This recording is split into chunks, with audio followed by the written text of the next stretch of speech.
Assalamualaikum. I am Nitikbal. My oral presentation topic is comparative study on the effect of plant dietary protein and fats on the food utilization, growth, performance, and hematology of Labiorota.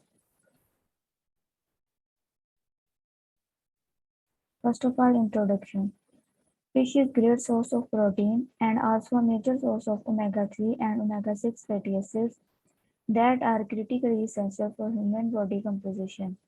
The nutrients present in fish play a vital role in human diet and aquatic food. Fish also provide macronutrients such as carbohydrates, protein, lipids, and other minerals. Fish is a food with excellent nutritive value which provide high quality protein and large variety of vitamins. Labiorota. Labiorota is the most important species of major carp, commonly called rohu and dabda, but sometimes locally called as rohi. Rohu is a column feeder fish species. The body of rohu is elongated, symmetric, and covered by supplied scales. Labiorata is important component of carp polyculture throughout South Asia. The quantity of Labiorata ranges from 200 to 300,000 eggs per kg body weight. Aquaculture, fastest growing food producing industry. The aquaculture field is considered to be the developing field to meet human protein requirements in some parts of the world. Aquaculture is a process of raising, reproducing, and harvesting aquatic animals and plants in controlled aquatic settings such as seas, lakes, rivers, ponds, and streams. Plant protein. Labiorata is a major contributor of animal protein because of its high nutrient content and most important in carp culture. Although plant proteins are cost effective, their use is limited by deficiencies in essential amino acids, minerals, anti-nutritional factors, and the presence of complex carbohydrates.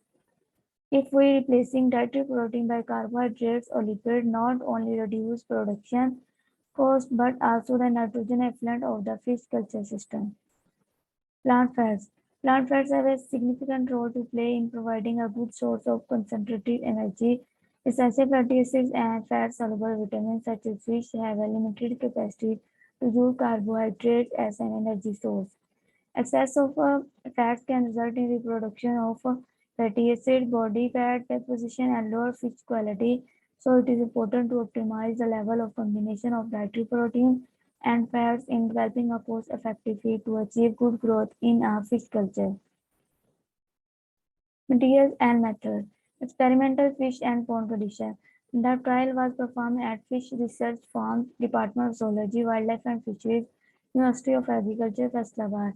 Fingerlings of Labiorota were put in tanks for 2 weeks, where they were acclimatized to new experimental conditions. Labiorota was fed once a day on basal diet, aeration round the clock to all tank stock ability system. These are experimental fish tanks. Experimental diets and ingredients.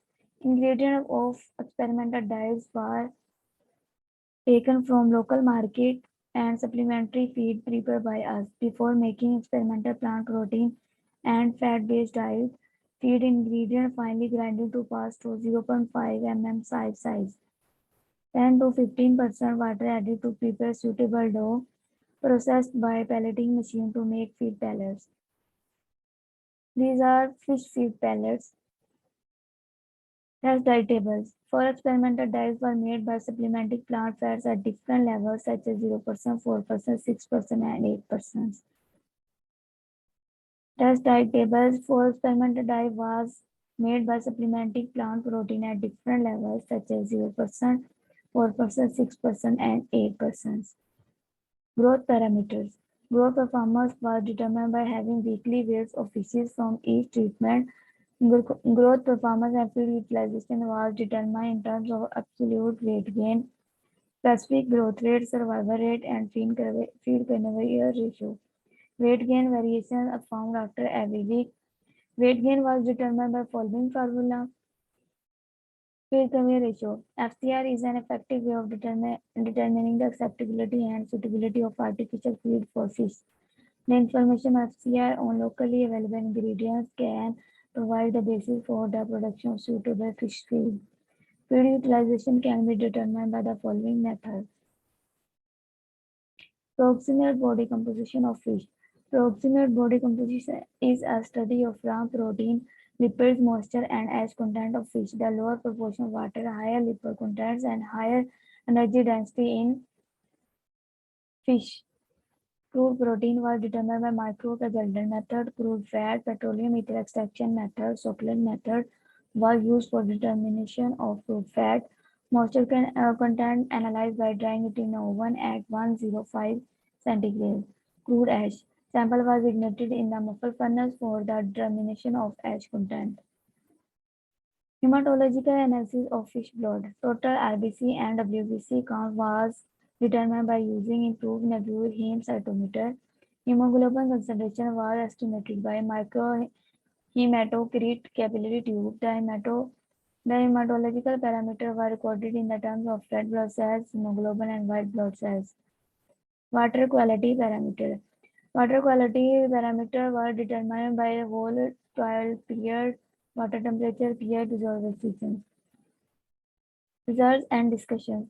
For treatment of fish were reared in aquarium for 2 months. Feed intake was recorded throughout experimental trials. The fingerling was fed according to 2% of their wet body weights. 15 fingerlings were stored in each experimental tank. 4 diets containing different levels of plant protein and fats was prepared and given to the fingerlings. Feed percentage was adjusted after every week according to increase in body weight of fingerlings. The feed session were lasted for 3 to 3.5 hours. After that, unconsumed diets were collected from the tanks and tanks were washed and refilled with fresh water. That unconsumed diet was dried in oven and was used in FCR determination. Results of growth performance. Highest value increase in weight gain was noted in treatment 3 as compared to treatment 2, that is, and treatment 1 and other treatments respectively. Gain in focal length was observed in different treatment. The best length gain was observed in treatment 3 as compared to treatment 2 and treatment 4 and treatment 9. Greatest value of gain in total length was observed in treatment 3. Results of FCR. Feed utilization was determined by collecting uneaten feed from the tank of the fishes. Greatest value of FCR was found in treatment 1 as compared to and treatment 2, treatment 4 and other treatments. Results of hematological analysis. Higher number of red blood cells were found in treatment 3. Extreme hemoglobin contents 11.81 present in treatment T1 and maximum number of white blood cells present in treatment 2. Conclusion. The results of present study show that specific levels of protein, plant, and fat products enhance the development of fish, but when the amount of these dietary content increased than the specific level, some negative changes was observed. In the present study, when dietary fat increased more than 75%, the reduced growth was observed. Increased amount of food intake creates suffocation and cause the death of fish. References. Thank you for your attention.